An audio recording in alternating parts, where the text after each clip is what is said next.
UP के गन्ना में समर्थन में मूल्य में वृद्धि। सीएम योगी ने किया किसानों से संवाद, बोले हर हाल में किसान हितों की रक्षा करेगी सरकार।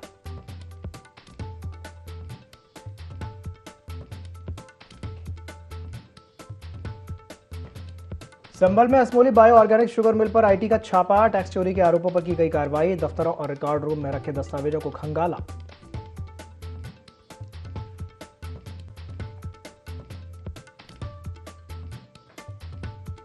बांदा में मां ने की मासूम बेटे की हत्या। प्रेमी के साथ मिलकर उतारा मौत के घाट। पुलिस गिरफ्त में दोनों आरोपी।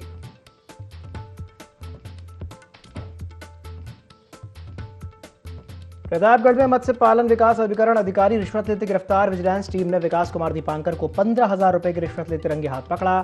फाइल पास करने के नाम पर मांगी थी रिश्वत।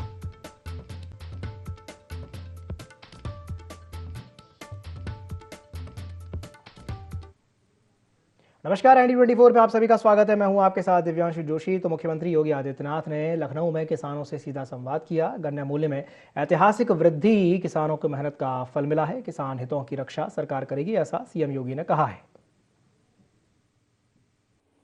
याद करिए, एक लंबी श्रृंखला है। आज अन्नदाता किसान अपनी उपज को देश के अंदर किसी भी मंडी में ले जाता है, उसमें कोई टैक्स नहीं लगता। आज अन्नदाता किसान को सालाना 6,000 रुपये प्रधानमंत्री मोदी जी की ओर से दिया जाता है, जिससे वो अपनी रोजमर्रा के कार्यों के लिए साहूकार पर निर्भर न रहे। देश के अंदर 12 करोड़ किसान इस योजना का लाभ प्राप्त कर रहे हैं।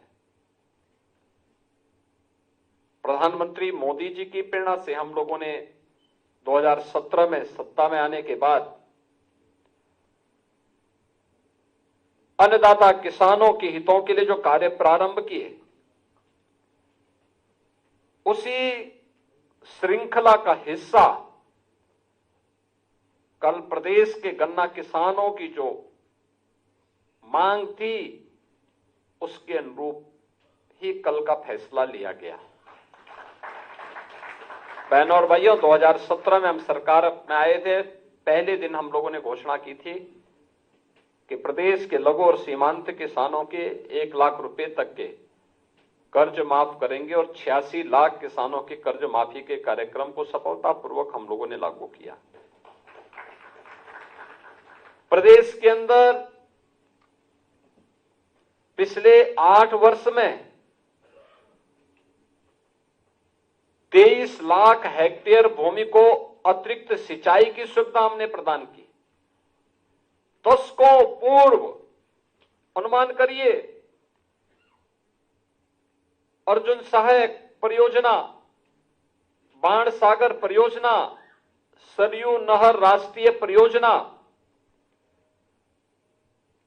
कोई 30 वर्ष से, कोई 40 वर्ष से, कोई 50 वर्ष से लंबित पड़ी हुई थी। सरकार बनते ही प्रधानमंत्री कृषि सिंचाई योजना के साथ इन स्कीमों को जोड़ा गया।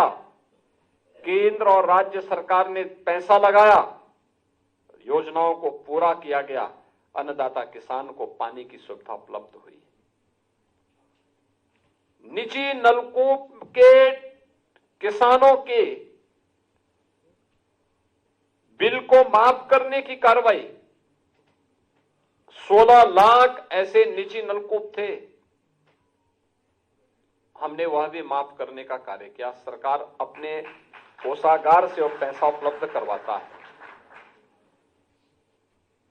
प्रदेश के अंदर अन्नदाता किसान खाद्यान्न तो उत्पन्न करता था, खेती उसकी, मेहनत उसकी, लेकिन उसका लागत उसको नहीं मिल पाता था, क्योंकि सरकार के द्वारा 17 के पहले कोई क्रय केंद्र स्थापित नहीं होते थे। बिचौलिया पैसा कमा लेता था। आप जो गन्ना की बात कर रहे हैं, गन्ने में ही नहीं होता था, बल्कि यह धान, गेहूं, मक्का, मूंग, मूंगफली, बाजरा, ज्वार, इन सभी फसलों में यही होता था। मेहनत किसान की, खेती किसान की, लेकिन मुनाफा बिचौलिया कमा लेता था। हमने कहा नहीं, जिस किसान की खेती होगी, जिसके नाम पर खेत होगा, उसी से हम खरीदेंगे। और आज आप देखते होंगे एमएसपी का लाभ अन्नदाता किसान को प्राप्त होता हुआ दिखाई दे रहा है। क्रय केंद्र स्थापित किए जा रहे हैं, उसमें भी सरकार अपने स्तर पर कुछ न कुछ नया करने का कार्य करती है। आपने देखा होगा, चौधरी साहब कह रहे थे कि पिछले 8-8.5 वर्ष के अंदर हम लोगों ने गन्ना किसानों का प्रति कुंटल 85 रुपये की वृद्धि की है। 85 रुपया, यानी सीधे सीधे पैसा गन्ना किसानों के पास जा रहा है। लेकिन इससे पहले ट्रांसपेरेंसी को भी ध्यान दिया गया। पिछली सरकारों ने गन्ना की खेती 17 के पहले एक घाटे का सौदा बन चुकी थी। उत्तर प्रदेश वैसे भी मारू नहीं बना था। अन्नदाता किसानों की उपेक्षा करके, अन्नदाता किसानों को अपमानित करके कोई राज्य, कोई देश समृद्ध नहीं हो सकता। और यही तो चौधरी चरण सिंह जी ने कहा था।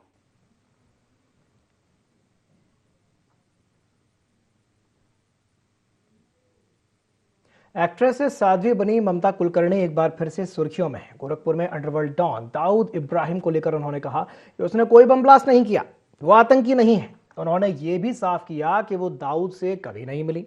उन्होंने कहा कि मैं आज पूरी तरह से आध्यात्म के मार्ग पर हूँ, राजनीति या फिल्म इंडस्ट्री से मेरा कोई संबंध नहीं है। ममता 3 दिन के गोरखपुर के दौरे पर है। मंगलवार को एक होटल में उन्होंने ये बातें कही थी। बुधवार को उन्होंने गोरखनाथ मंदिर में गोरक्षनाथ के दर्शन किए, साधु संतों से मुलाकात की और भजन संध्या में भी शामिल हुई। ममता इससे पहले महाकुंभ में चर्चा में रही थीं जब वे महामंडलेश्वर बनी थी। ममता ने कहा, मेरा जन्म एक ब्राह्मण परिवार में हुआ। मेरी दादी ने मेरा नाम यमाई रखा था।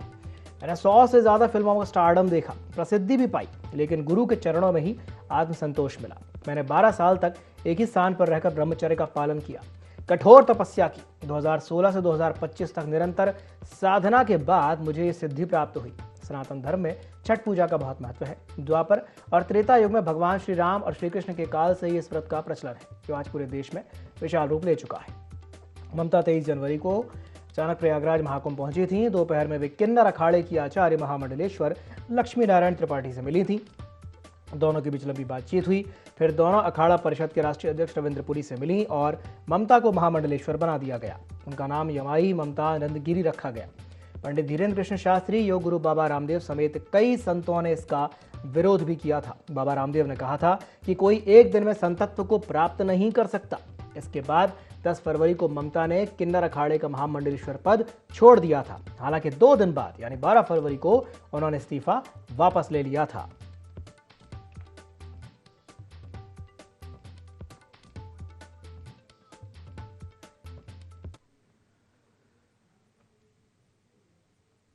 चक्रवात तूफान मोन्था लगातार कमजोर हो रहा है, लेकिन इसका असर कई राज्यों में देखा जा रहा है। मध्य प्रदेश, राजस्थान, उत्तर प्रदेश और बिहार में भी बारिश जारी है। यूपी के लखनऊ, कानपुर समेत 15 शहरों में बारिश हो रही है। काशी में बारिश से जलभराव हो गया है। मध्य प्रदेश के कई जिलों में भी बारिश हुई, तो वहीं भोपाल, इंदौर, उज्जैन में तेज हवा चली। इससे तापमान में कमी आई है। उज्जैन में तापमान 23 डिग्री पहुंच गया। राजस्थान के जयपुर, अलवर, करौली समेत कई जिलों में सुबह तेज बूंदाबांदी हुई। इससे तापमान में भी गिरावट दर्ज की गई है। इधर चक्रवात मोन्था ने आंध्र प्रदेश, तेलंगाना और ओडिशा में भी काफी नुकसान किया है। आंध्र प्रदेश में 3 लोगों की मौत हो गई, 42 मवेशी मारे गए और करीब 1.25 लाख एकड़ में खड़ी फसलें बर्बाद हो गई। तेलंगाना के कई हिस्सों में तेज बारिश जारी है। सूर्यापेट में पेड़ गिरने से बाइक सवार की मौत हो गई। खम्मम जिले में एक ट्रक ड्राइवर के बह जाने की भी खबर है। उधर नेपाल में चक्रवात मोन्था के असर से लगातार बारिश और बर्फबारी हो रही है। नेपाली मौसम विभाग ने 26 जिलों में बाढ़ और भूस्खलन का अलर्ट जारी किया है।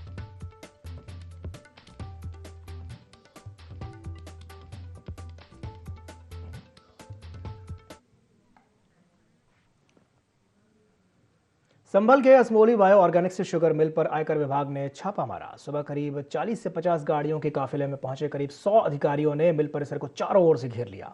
सुरक्षा के मद्देनजर मौके पर पीएसी जवानों की भी तैनाती की गई। सूत्रों के मुताबिक ये कार्रवाई टैक्स चोरी के आरोपों की जांच के तहत की जा रही है। टीमें फिलहाल मिल के दफ्तरों के रिकॉर्ड रूम में रखे दस्तावेजों की जांच में जुटी हैं।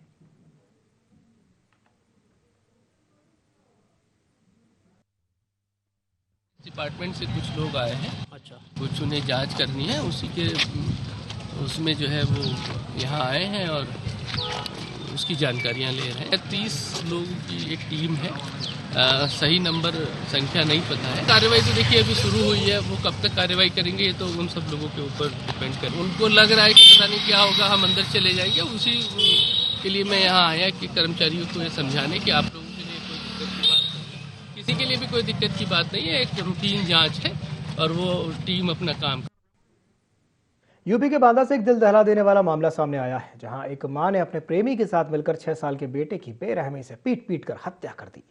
मृतक के पिता ने नगर कोतवाली में शिकायत दर्ज कराई कि उसकी पत्नी ने अपने प्रेमी के साथ मिलकर बेटे की हत्या की है। यह मामला काशीराम कॉलोनी का है। पुलिस ने सर्विलांस की मदद से आरोपी मां और उसके प्रेमी को गिरफ्तार कर लिया है। पूछताछ में दोनों ने ही अपराध कबूल कर लिया। पुलिस ने दोनों का मेडिकल कराकर जेल भेजने की कार्रवाई शुरू कर दी है।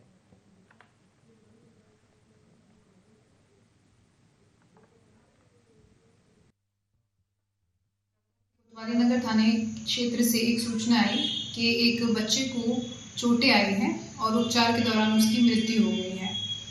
बच्चे के शव को पीएम के लिए भेजकर पंचायतनामा की भी कार्रवाई कर दी गई थी। पुलिस को उस बच्चे के जैविक पिता द्वारा एक तहरीर प्राप्त हुई, जिसमें उसने ये आरोप लगाया है कि बच्चे की मृत्यु प्रताड़ित होने के कारण चोटों से हुई है। उस बच्ची की मां एक अन्य व्यक्ति के साथ रह रही थी, अपने पति से अलग रह रही थी, उस व्यक्ति के साथ रह रही थी और उस तहरीर में बच्चे के पिता ने उन दोनों पर यह आरोप लगाया कि उन्होंने उसको प्रताड़ित की, जिसके कारण उस बच्चे को चोटें आई। मां और वो जिस व्यक्ति के साथ रह रही थी, उन दोनों ने उस बच्चे को प्रताड़ित किया, जिसके कारण उस बच्चे को इंटरनल इंजरीज आई और उपचार के दौरान फिर उसकी मृत्यु हो गई। दोनों ही अभियुक्तों को जेल भेज दिया गया है। प्रतापगढ़ में प्रयागराज की विजिलेंस टीम ने बड़ी कार्रवाई करते हुए मत्स्य पालन विकास अभिकरण अधिकारी विकास कुमार दीपांकर को 15,000 रुपए की रिश्वत लेते रंगे हाथों गिरफ्तार किया है। अभिकरण अधिकारी फाइल पास कराने के नाम पर घूस की मांग कर रहा था। विजिलेंस की टीम ने विकास भवन स्थित दफ्तर में छापा मारकर आरोपी अधिकारी को पकड़ लिया। बताया जा रहा है कि अधिकारी अपने ऑफिस में बैठकर ही रिश्वत ले रहा था। तभी विजिलेंस की टीम ने दबिश दी और उसे रंगे हाथों पकड़ लिया।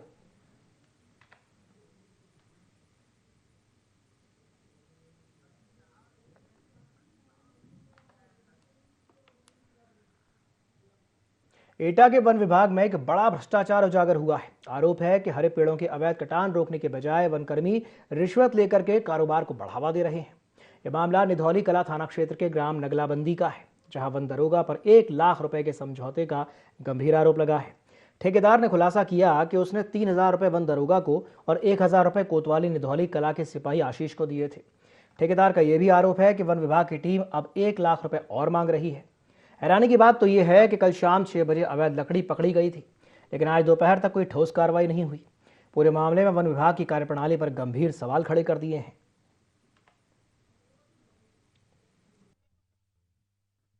लकड़ी कटवाई थी, 2 पेड़ कटवाए और इन्होंने मुझसे पैसे लिए आशीष है निधौली कला थाने से, ठीक है ना, और पिंकी है वन विभाग से। इन्होंने मुझसे 3,000 रुपए लिए। इन्होंने आके रात में इन्होंने गाड़ी पकड़ ली, 1 लाख रुपए की मुझसे मांग कर रहे हैं। पिंकी है जो कोई दरोगा है वन विभाग से। अच्छा। एक और वहाँ मुझसे कह रहे हैं 1 लाख रुपए दो, नहीं तो तुम्हें छोड़ूंगी नहीं। मैं ये चाह रहा हूँ संशोधन होना चाहिए। मेरी गलत बात हो तो मुझे फंसाना चाहिए और इनकी अधिकारियों की चोरी हो तो अधिकारियों को फंसाना चाहिए। मेरा ये नियम है बस। यहाँ पर एक जामुन का पेड़ कटा हुआ है और मैं मतलब सूचना मिली, हमारे मतलब जो ऊपर के अधिकारी हैं उन्हें सूचना मिली थी, उन्होंने मुझे यहाँ भेजा। मैं यहाँ की प्रभारी हूँ, मैं और मेरे फॉरेस्टर आए थे यहाँ पर। तो हम आए थे, मतलब मैक्स निकलवाने की कोशिश की, इन्होंने जानबूझ के यहाँ पे मैक्स फंसाई हुई है कल शाम से। उसके बाद हमारे रेंजर साहब भी आए थे मौके पर, ये सब लोग यहाँ से भाग चुके थे। तो कल से मैं आई हूँ, जब से ये लोग बदतमीजी करने लगे, दारू पिए हुए, इतनी भयंकर दारू पिए हुए, या गाँव वालों से मैंने कोई पैसा नहीं मांगा है भाई। इनसे कहा है कि गाड़ी रेंज पर ले चलो, वहाँ पर जो भी फैसला होगा, हमारे यहाँ विभागीय कार्रवाई होती है, विभागीय एक E3 कटती है, उसके अनुसार सभी छूट पाएगी। महिला सुरक्षा और सशक्तिकरण की दिशा में एक सराहनीय कदम उठाते हुए सोनभद्र के राजकीय बालिका इंटर कॉलेज दुद्धी में रानी लक्ष्मीबाई आत्मरक्षा प्रशिक्षण शिविर की शुरुआत हुई। ये शिविर 3 महीने तक चलेगा, जिसमें बालिकाओं को आत्मरक्षा के विभिन्न गुर सिखाए जाएंगे। उद्घाटन प्रभारी प्रधानाचार्य कुसुम सिंह और डॉक्टर प्रीति शर्मा ने संयुक्त रूप से किया। NIS कोच और अंतर्राष्ट्रीय गोल्ड मेडलिस्ट रवि सिंह छात्राओं को ताइक्वांडो, पंचेस, ब्लॉकिंग, किक और सुरक्षा के अन्य दांवपेच सिखा रहे हैं। प्रशिक्षण में आत्मरक्षा के साथ साथ बाल अधिकार, साइबर क्राइम और गुड टच, बैड टच की जानकारी भी दी जा रही है। छात्राओं में जबरदस्त उत्साह और आत्मविश्वास देखा गया। हमें आत्मरक्षा के लिए सिखाया जा रहा है, ताकि हम कभी भी कुछ ऐसे सिचुएशन में फंस जाएं, तब हम अपनी कैसे मदद कर सकते हैं, ये सब के बारे में आज हमें सिखाया जा रहा है। रानी लक्ष्मीबाई आत्मरक्षा प्रशिक्षण का शुभारंभ हुआ। आज बालिकाओं ने बढ़ चढ़ के हिस्सा लिया, जिसको बालिकाओं को अगर रास्ते में कोई चल रहा है, अगर छेड़खानी करा तो उसको जवाब कैसे देना है, पंच से, किक से, कोई कंधा पकड़ लिया तो कैसे उसको जवाब देना है, अगर रास्ते में चल रहे हैं, अगर आपका हाथ ग्रिप कर लिया तो हाथ को कैसे छुड़ाना है। आज बालिकाओं को आत्मरक्षा का प्रशिक्षण दिया गया। और मैं अक्सर बोलता हूं, बालिकाओं को लुक से ज्यादा अपने बुक पर ध्यान दो, क्योंकि बालिकाओं के लिए जो सबसे बड़ा जो उनका हथियार होता है वो पढ़ाई हुई होता है। पढ़ाई ऐसा हथियार होता है और ऐसा आपका साथ है जो सब कुछ साथ छोड़ देगा, पर पढ़ाई ऐसा चीज है जो कभी साथ नहीं छोड़ता है। बालिकाओं को आत्मरक्षा के साथ में इनकी मानसिक विकास किया जा रहा है। कि आजकल साइबर क्राइम बहुत सारे हो रहे हैं, सोशल मीडिया पे किसी बच्ची के साथ में कोई फोटो सेशन कोई गलत यूज कर जाए तो कैसे उसका जवाब देना है। आत्मरक्षा के विभिन्न इनको गुण सिखाए गए बालिकाओं को।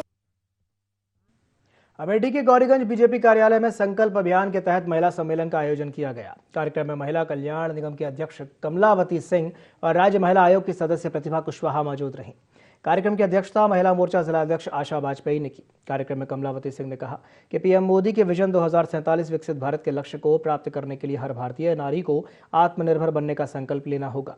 उन्होंने कहा कि उज्ज्वला योजना, प्रधानमंत्री आवास योजना और किसान सम्मान निधि जैसी योजनाओं ने नारी शक्ति को राष्ट्र निर्माण की मुख्य धारा में शामिल किया है। तो वही प्रतिभा कुशवाहा ने कहा कि कोरोना काल में भारत ने आत्मनिर्भरता का अद्वितीय उदाहरण प्रस्तुत किया और आज महिलाओं की न्याय और सशक्तिकरण की भूमिका और भी अहम हो गई है।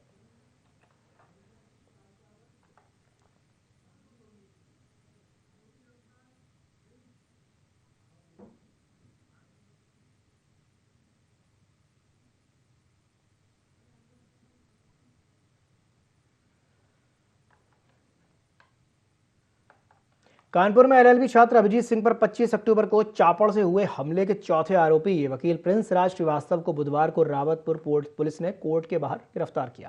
गिरफ्तारी के दौरान कुछ वकील भड़क उठे और पुलिस से धक्का मुक्की और गाली गलौज भी की। वायरल वीडियो में एक वकील पुलिसकर्मी को थप्पड़ मारते भी देखा गया। इस हमले में छात्र के हाथ की 2 उंगलियां और पेट की आंतें कट गई थी। पहले 3 आरोपियों मेडिकल स्टोर संचालक अमर सिंह, उसके भाई विजय सिंह और निखिल को गिरफ्तार करके जेल भेजा जा चुका है।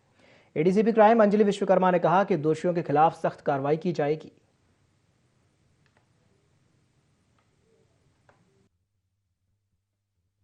अक्टूबर को कोर्ट के सामने कोतवाली थाना क्षेत्र में कचहरी से अलग रावतपुर की पुलिस एक अभियुक्त को लेकर जा रही थी, जब वकील की भेष में 2-3 लोगों ने अभद्रता की है। और जो वीडियो प्रचलित हो रहा है उसमें यह भी देखा जा रहा है कि मार पिटाई हुई है, पुलिस को मारा गया है। तो ये सरकारी कार्य में बाधा ही डालना होता है और तहरीर प्राप्त की जा रही है और हम इसकी जांच कर रहे हैं और कार्रवाई भी करेंगे। उन्नाव के बेटा मुजावर थाना क्षेत्र में पुलिस और कुख्यात बदमाश निसार उर्फ चांद के बीच मुठभेड़ हो गई। जवाबी कार्रवाई में बदमाश के पैर में गोली लगी, जिसके बाद उसे गिरफ्तार कर लिया गया। घायल निसार को इलाज के लिए बांगरमऊ CHC में भर्ती कराया गया है। पुलिस ने मौके से एक अवैध तमंचा, कारतूस, 7,520 रुपए नकद और चोरी किया गया टैब बरामद किया है। SP जयप्रकाश सिंह के निर्देशन में SOG, सर्विलांस और थाना पुलिस की संयुक्त टीम बोसा नहर पुल के पास चेकिंग कर रही थी। तभी बाइक सवार 2 बदमाशों ने पुलिस पर अचानक फायरिंग कर दी। पुलिस की जवाबी कार्रवाई में निसार घायल हो गया, जबकि उसका साथी फरार हो गया। पुलिस के मुताबिक निसार पर चोरी, लूट और आर्म्स एक्ट के कई मुकदमे पहले से ही दर्ज हैं।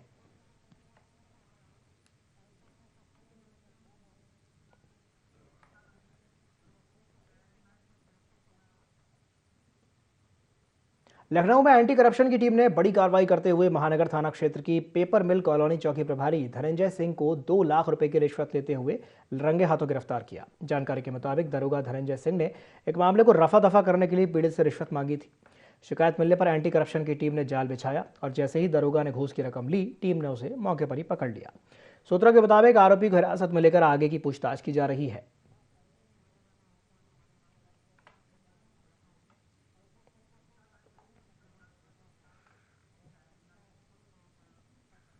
रायबरेली के लालगंज कोतवाली क्षेत्र में एक दर्दनाक सड़क हादसा हो गया। कस्बे में तेज रफ्तार बाइक सवार युवक का संतुलन बिगड़ गया और वो सामने से आ रही पिकअप के नीचे घुस गया। घटना सीसीटीवी कैमरे में कैद हो गई। स्थानीय लोगों की मदद से घायल युवक को इलाज के लिए जिला अस्पताल रेफर किया गया, जहां उसकी हालत गंभीर बनी हुई है। सूचना मिलने पर पुलिस ने पिकअप चालक को गाड़ी के साथ हिरासत में लेकर पूछताछ शुरू कर दी है।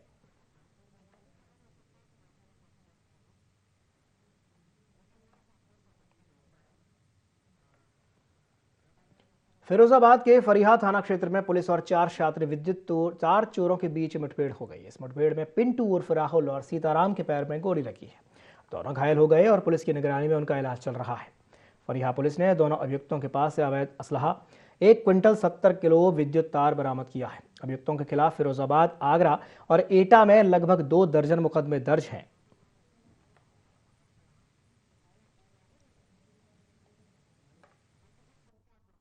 गंज रोड पर धवारा की तरफ जाते वक्त कुछ अज्ञात लोग खड़े हैं जो बदमाश लग रहे हैं। इको गाड़ी उनके पास है और उसमें कुछ बिजली के तार भी पड़े हुए हैं, जिससे लग रहा है कि वो लोग अपराधी हैं और उन पर अवैध असला होने की भी मतलब आशंका है। इस सूचना पर थाना प्रभारी मैं फोर्स मौके पर पहुंचे। उन्होंने आकर देखा और आवाज़ दी तो अभियुक्तों ने पुलिस देखते ही पुलिस की तरफ फायर कर दिया, जिसमें पुलिस ने जवाबी कार्रवाई करते हुए अपनी ओर से आत्मरक्षा में फायर किया, जिसमें 2 अभियुक्त घायल हो गए और 2 लोगों को मौके से गिरफ्तार किया गया।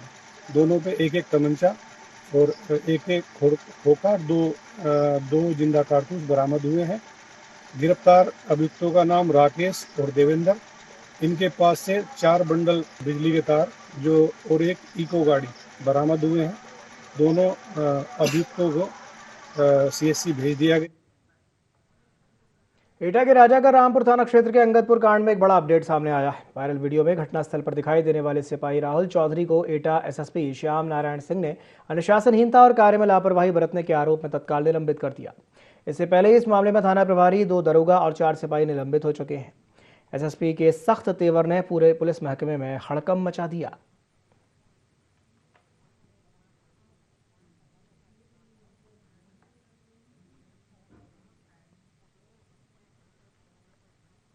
रायबरेली में SIR को लेकर जिला प्रशासन और राजनीतिक दलों के प्रतिनिधियों की एक बैठक आयोजित की गई। बैठक बचत भवन में हुई, जिसमें जिलाधिकारी हर्षिता माथुर और ADM प्रशासन सिद्धार्थ मौजूद रहे। बैठक में बीजेपी के प्रतिनिधियों को पूरी प्रक्रिया समझ में आ गई, जबकि अन्य दलों ने ड्राफ्ट उपलब्ध कराने और अध्ययन के बाद सवाल उठाने की भी बात कही। इससे बैठक का उद्देश्य उत्तर प्रदेश में मतदाता पुनरीक्षण की प्रक्रिया को सुचारू रूप से लागू करना था, जिसमें मतदाताओं को 13 बिंदुओं पर स्वयं जानकारी देनी होगी।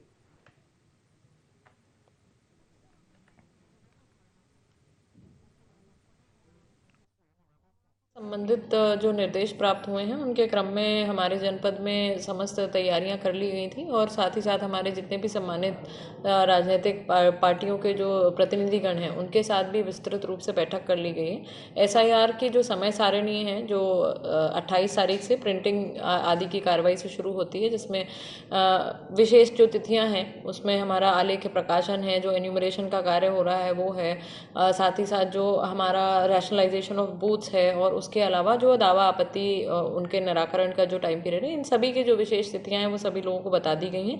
और SIR की प्रक्रिया के संबंध में जो भी जानकारी हुई है उसको विस्तृत रूप से सभी लोगों को दिया गया है। उसको 7 फरवरी को जो हमारा फाइनल पब्लिकेशन होगा उस तक की पूरी प्रक्रिया बताई। इसी के साथ बुलेटिन में फिलहाल के लिए इतना ही। दीजिए इजाजत। नमस्कार।